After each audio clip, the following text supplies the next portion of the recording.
জীবনটা তখনই সুন্দর ছিল যখন বুঝতাম না জীবনের মানে কি। জীবনটা তখনই সুন্দর ছিল যখন 1 টাকা দিয়ে 4টা চকলেট পাওয়া যেত। জীবনটা তখনই সুন্দর ছিল যখন প্রয়োজনের চাইতে প্রিয়জনের সংখ্যাটা বেশি ছিল, আর যখনই প্রয়োজন বাড়তে থাকলো তখনই প্রিয়জনের সংখ্যাটা কমতে থাকলো।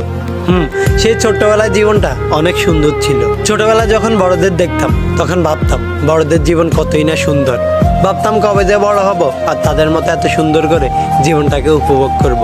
কিন্তু আফসোস, বড় হওয়ার সাথে সাথে সেই ছোট্টবেলাটা মিস করার সবথেকে বড় কারণ হয়ে গেল। হ্যাঁ, মিস করি সেই সময়টা যখন 8-10 জন মিলে ভাগ করে টাকা দিলেও একটা বল গস্ট্রিপ কিনতে গেলে হিমশিম খেতে হতো। এখন হয়তো চাইলেই একা 10টা বল কিনতে পারবো, কিন্তু চাইলেই সে 8-10 জন মিলে একসাথে হয়তো আর কখনোই মাঠে খেলা হবে না। এখন আর বিকেল হলেই কেউ খেলতে ডাকে না। সময়টা তখনই সুন্দর ছিল যখন একসাথে সবাই মিলে ঘন্টার পর ঘন্টা আড্ডা চলতো, আর খাওয়ার বিলটা সবাই মিলে একসাথে ভাগাভাগি করে দিতে হতো।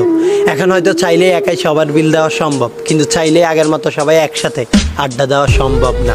হ্যাঁ, মিস করি সেই সময়টা যখন বড়দের হাজার বকাঝকা সত্ত্বেও একজন আরেকজনের কাঁধে হাত রেখে হাঁটা, আর সবাই মিলে একসাথে সারা জীবন পথ চলার ওয়াদা করা।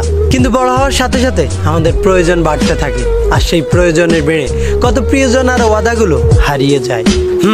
জীবনটা সত্যি অনেক সুন্দর ছিল সেই ছোট্টবেলায়। অনেক বেশি মিস করি হারিয়ে যাওয়া সেই ছোট্টবেলাটাকে।